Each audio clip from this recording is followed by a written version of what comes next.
Hello friends, we are going to the last video of the Trip of Le Horla, video 4.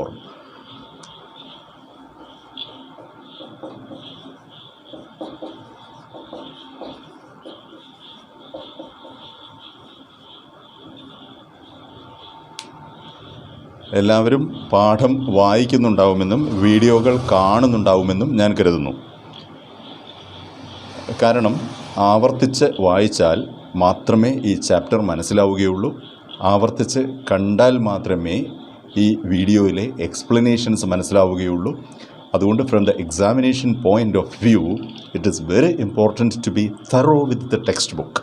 Read it as many times as you can and go through this video, watch this video as many times as you can. Watch it repeatedly so that you understand what is in it. അപ്പോൾ you need to understand the vocabulary, വാക്കുകൾ മനസ്സിലാവണം. You need to understand the structures used here. ഈ ലേഖനത്തിൽ ഉപയോഗിച്ചിട്ടുള്ള grammatical ആയിട്ടുള്ള structures മനസ്സിലാക്കണം. You need to know the new concepts here, the new ideas here. ഇതിനകത്തുള്ള പുതിയ ആശയങ്ങളും പുതിയ വിഷയങ്ങളും മനസ്സിലാക്കണം. You need to know the kind of presentation that is used here, the kind of narrative here. ഏത് തരത്തിലുള്ള ആഖ്യാനമാണ് ഈ ചാപ്റ്ററിൽ ഉപയോഗിച്ചിട്ടുള്ളത് എന്ന് മനസ്സിലാക്കണം. അങ്ങനെ ഭാഷാപരമായി ഒരുപാട് പ്രത്യേകതകളുള്ള ഒരു ചാപ്റ്ററാണ്. അതുകൊണ്ട് A thorough study is needed. You can expect many questions from this chapter. Okay, you can be tested on emails, you can be tested on report writing, okay, live reporting. So many questions can be asked from this particular chapter. So please be familiar with this chapter. Read it as many times as you can. Okay, with that we go to the last part of this video. Go to page number 84. The early rising peasants are waving their arms and crying to us, "Let yourself drop." But we go along steadily, neither rising nor falling, leaning over the edge of the basket and watching the world fleeing under our feet. അപ്പോൾ നമ്മൾ കഴിഞ്ഞ ക്ലാസ്സിൽ മനസ്സിലാക്കിയത് balloon ഏകദേശം താഴ്ന്നു വന്നുകൊണ്ടിരിക്കുകയാണ്. ബലൂണിൻ്റെ മടക്ക യാത്രയാണ്, അതായത് താഴേക്കുള്ള യാത്രയാണ്. ആ യാത്ര ഏകദേശം ഗ്രാമങ്ങളുടെയും നഗരങ്ങളുടെയൊക്കെ മുകളിലെത്തിയപ്പോൾ ആ ഗ്രാമക്കാഴ്ചകളും നഗരക്കാഴ്ചകളുമൊക്കെ കണ്ടു തുടങ്ങിയിരിക്കുന്നു. It is early morning, the day break, the dawn. Okay, ആ കാഴ്ചകളെയാണ് വീണ്ടും വർണ്ണിക്കുന്നത്. The early rising peasants are waving their arms and crying to us, "Let yourself drop." Peasants are farmers, കർഷകർ. അതിരാവിലെ ഉണർന്നിട്ടുള്ള കർഷകരെല്ലാവരും തന്നെ ഈ ബലൂണിനെ കാണാനായി പുറത്ത് നിൽക്കുന്നുണ്ട്. അപ്പോൾ അവർ they are raising their voice and shouting, "Let yourself drop." നിങ്ങൾ വീഴണം, ഇവിടുന്ന് വീഴുന്നത് കാണാനാണ് ഞങ്ങൾ നിൽക്കുന്നത്. ഇത് you probably will be falling എന്ന് ഞങ്ങൾക്കൊരു വാർണിംഗ് തരികയാണ്. But we go along steadily. പക്ഷേ ഞങ്ങൾ വീഴുന്നില്ല, ബലൂൺ താഴേക്ക് വീഴുന്നില്ല. We go along steadily. ഞങ്ങൾ അവിടെ ഒന്നും ഇറങ്ങാതെ മുന്നോട്ട് പോവുകയാണ്. neither rising nor falling. We are not rising, we are not falling. Steadily ഞങ്ങൾ മുന്നോട്ട് പോയിക്കൊണ്ടിരിക്കുകയാണ്. leaning over the edge of the basket. Okay, standing near the edge of the basket, on the side of the basket, and watching the world fleeing. Fleeing means rushing. ഞങ്ങളുടെ കാലുകൾക്ക് അടിയിലൂടെ, ഞങ്ങളുടെ ബാസ്ക്കറ്റിന് അടിയിലൂടെ we feel that the world is rushing. Okay, when you are traveling in a train, and if you are sitting by the window seat, you can see that the world is rushing and it is passing by you in a rush. ആ ഒരു തരത്തിലുള്ള feeling ആണ് ഇവിടെ. സൈഡിലൂടെയല്ല, കാലിനടിയിലൂടെ ലോകം വളരെ വേഗത്തിൽ നീങ്ങിപ്പോകുന്നത് ഞങ്ങൾക്ക് കാണുവാനായി എന്ന് പറയുന്നു. And indeed, far ahead of us stretches a bright highway in the light of the dawning day. Yes, it looks like a river, an immense river full of islands. This is another description. A long highway is seen from the height. And the highway, the black highway, looks like a river from the sky. മുകളിൽ നിന്ന് നോക്കുമ്പോൾ താഴെ കാണുന്ന ഒരു highway ഒരു നദിയെപ്പോലെ കാണപ്പെട്ടു. ആ നദിയുടെ വശങ്ങളിലായി ഈ ജനപദങ്ങൾ ചെറിയ ദ്വീപുകളെ പോലെ കാണപ്പെട്ടു എന്ന് പറഞ്ഞു. Okay, so the buildings and the towns looked like small islands. Get ready for the descent. Descent is coming down. Okay, താഴേക്ക് വരുന്നതിനെയാണ് descent എന്ന് പറയുന്നത്. Cries the captain. he makes Monsieur Mallet leave his net and return to the basket. Monsieur Mallet, we have seen that he was not in the basket, but he was standing in a net.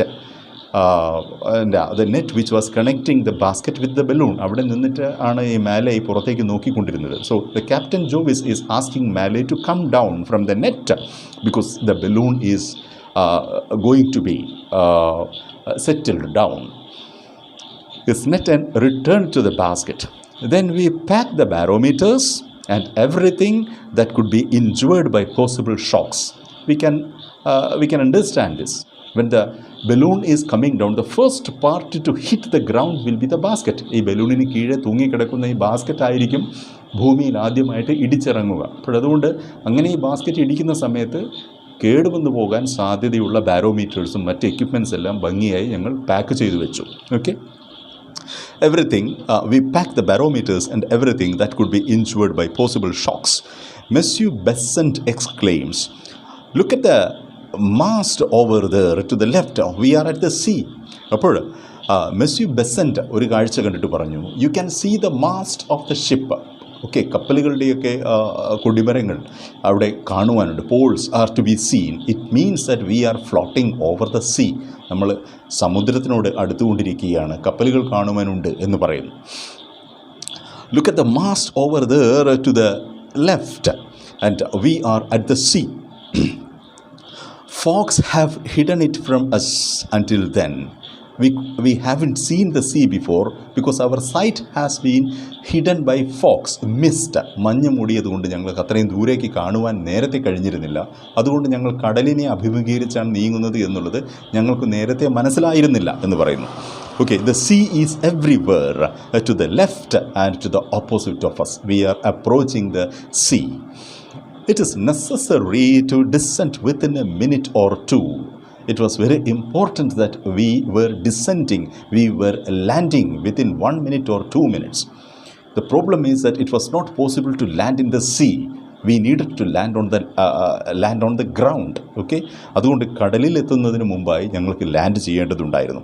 The rope to the escape valve is the valve through which gas and air is released from the balloon. ബലൂണിൻ്റെ മുകൾ ഭാഗത്തുള്ള ഒരു വാൽവിൻ്റെ പേരാണ് escape valve. Okay, the valve which has been religiously enclosed. Religion has nothing to do with the മതം, religion. It means that with belief, with conviction, with care. വളരെ ശ്രദ്ധയോടുകൂടി എന്നേ അർത്ഥമുള്ളൂ. Very religiously enclosed, packed in a little white bag and placed in sight of all so that no one will touch it. Okay, this is a very important valve. The escape valve is very important, and the rope that is connecting the escape valve to the balloon is kept very carefully in one side so that nobody will release it by accident. Okay, അബദ്ധത്തിൽ പോലും ആരും അത് തുറന്ന് വിട്ട് കഴിഞ്ഞ് ഈ വാതകത്തെ പുറത്ത് വിട്ട് കഴിഞ്ഞാൽ ബലൂൺ താഴേക്ക് വരും. അതുകൊണ്ട് അതില്ലാതിരിക്കുവാൻ വേണ്ടി ഭദ്രമായി സൂക്ഷിച്ചു വെച്ചിരുന്ന ആ എസ്കേപ്പ് വാൽവ് റോപ്പ് ഞങ്ങൾ കയ്യിലെടുത്തു. So that no one will touch it is unrolled. Rolled opposite is unrolled, കെട്ടഴിച്ചു. And Monsieur Mallet hold it in his hand while Captain Jovi looked for a favorable landing. Favorable means appreciable. It is favorable. നമുക്ക് അംഗീകരിക്കാവുന്ന ഒരു സുഖകരമായ ഒരു ലാൻഡിങ്ങിൻ്റെ സ്ഥലം നോക്കി captain Jovees നിൽക്കുമ്പോൾ ഈ escape valve തുറക്കുവാനുള്ള കയറുമായി മെസ്യു മാലെ തയ്യാറായി നിൽക്കുകയായിരുന്നു. Behind us, the thunder is rumbling. We could hear the rumbling, the murmuring sound of a thunder. ഒരു ഇടിമുഴക്കത്തിൻ്റെതുപോലെ ഒരു ശബ്ദം ഞങ്ങൾക്ക് കേൾക്കാമായിരുന്നു. And not a single bird follows our mad flight. Mad, it is said mad because it is very fast. വളരെ വേഗത്തിലാണ് ഞങ്ങളുടെ balloon നീങ്ങിക്കൊണ്ടിരിക്കുന്നത്. Flight means moving through the air, പറക്കൽ. Okay, ഒരു പക്ഷിയെപ്പോലും ഞങ്ങളിപ്പോൾ ഞങ്ങളുടെ ബലൂണിനെ പിന്തുടരുന്നതായി കാണുവാനില്ല. We are passing over a canal. ഒരു കനാലിന് മുകളിലൂടെയാണ് പോയിക്കൊണ്ടിരിക്കുന്നത്. And the basket tramples and tips over slightly. The guy rope touches the tall trees on both banks. The guy rope is the rope that is supposed to tie the basket to the ground. Okay, അപ്പോൾ ഈ ബാസ്ക്കറ്റിൽ നിന്നും തൂങ്ങുന്ന ഗൈ rope എന്ന് പറയുന്ന ആ കയറ് ചില മരങ്ങളുടെയൊക്കെ മേൽത്തട്ടിൽ തട്ടിയത് കൊണ്ടായിരിക്കാം basket ഒന്ന് കുലുക്കി.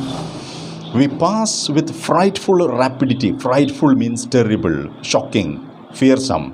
Rapidity means speed. Rapidity over a large farm from which the bewildered chickens, disturbed chickens, okay, bewildered, അസ്വസ്ഥരായി തീർന്ന, disturbed ആയ chickens, pigeons, പ്രാവുകൾ, pigeons, and ducks, താറാവുകൾ, they fly away while the cows, cats and dogs run terrified toward the house.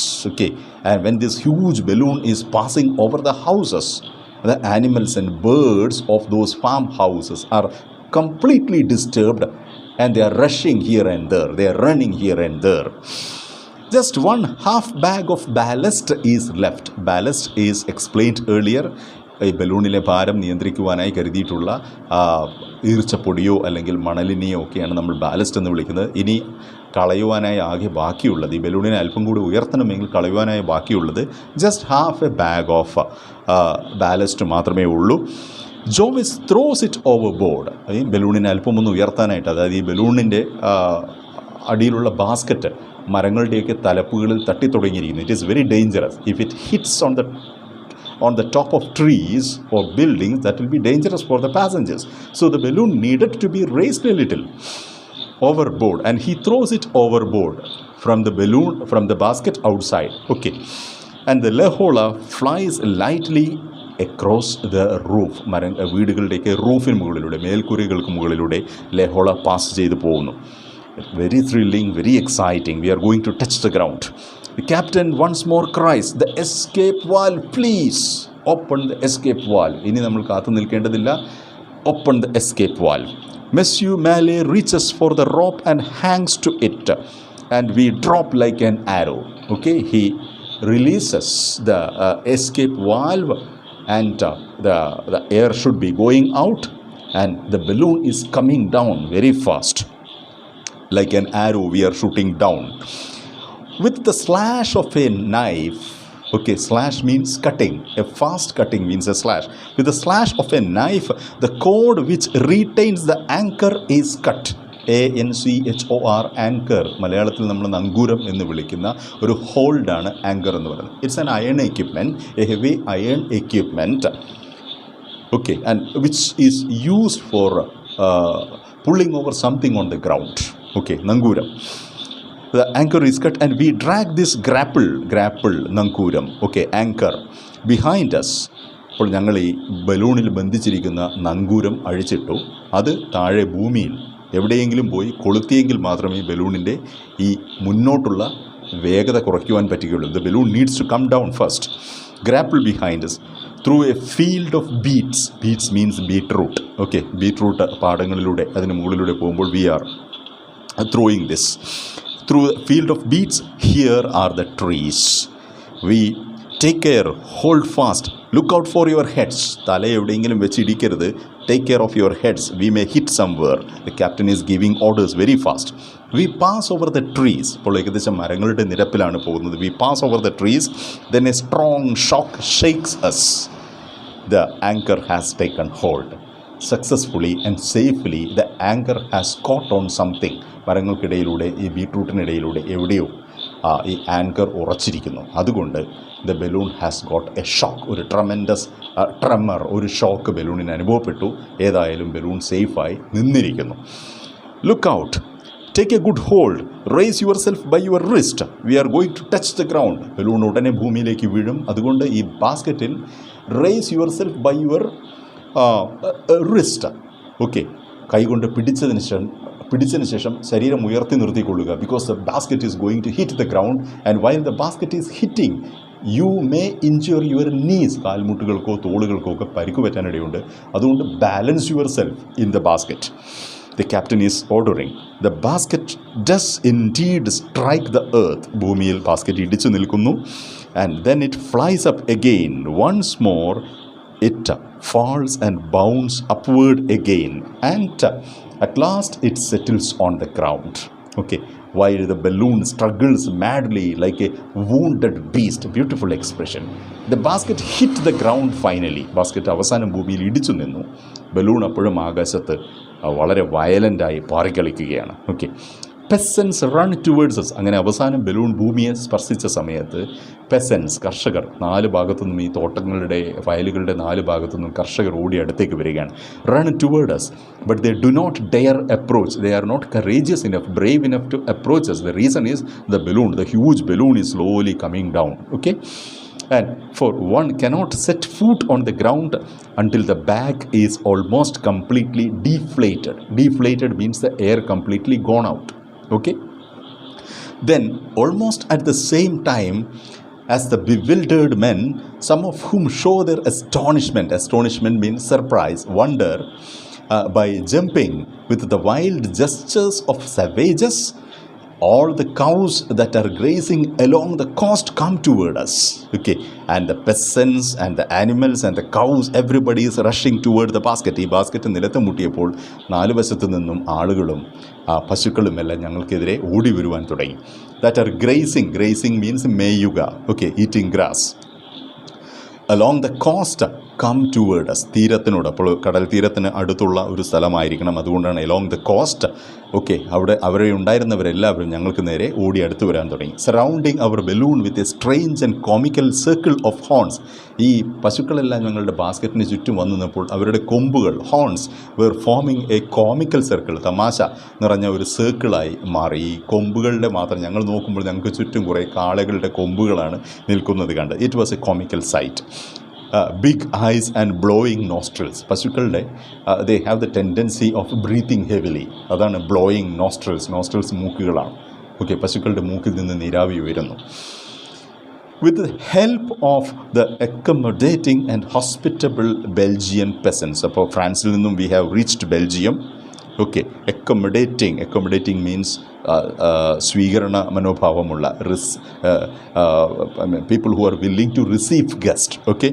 And hospitable, friendly Belgian peasants, we are able in a short time to pack up all our materials and carry it to the station at haste, where at 20 minutes past 8, 8:20,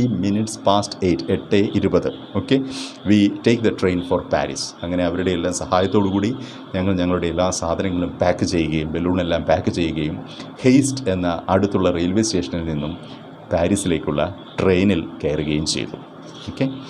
The descent occurred at 3:15 in the morning. ഞങ്ങൾ സമയം നോക്കിയപ്പോൾ രാവിലെ 3:15 ഭൂമിയിൽ സ്പർശിച്ചത്. Okay. Thanks to Captain Jovis, thanks to this brave man, we were able to see in a single night from far up in the sky the setting of the sun, the rising of the moon, and the dawn of day, and to go from Paris to the mouth of Scheldt through the skies. Scheldt is a river in Belgium. It starts in Paris and it goes through, it runs through Belgium. So in one night we could see the sunset and the rising of the moon and the daybreak. ഈ 3 കാര്യങ്ങളും ഒരേ സമയം ആകാശത്ത് നിന്നും കാണുവാൻ കഴിഞ്ഞ സംതൃപ്തിയോടുകൂടി ഞങ്ങൾ പാരീസിലേക്ക് മടങ്ങി എന്ന് അവസാനിപ്പിക്കുന്നു. Okay, this is an adapted version. It's a summary version. It's not the full essay. Okay, I think that this particular essay will be prompting some of you at least to go to some of the short stories and other writings of Guy de Maupassant. Is a very good short story writer, and this particular essay, this particular travelogue might have helped you to taste his language and appreciate the beauty of its style. Okay. And we will go to further discussions after completing the other chapters. Thank you.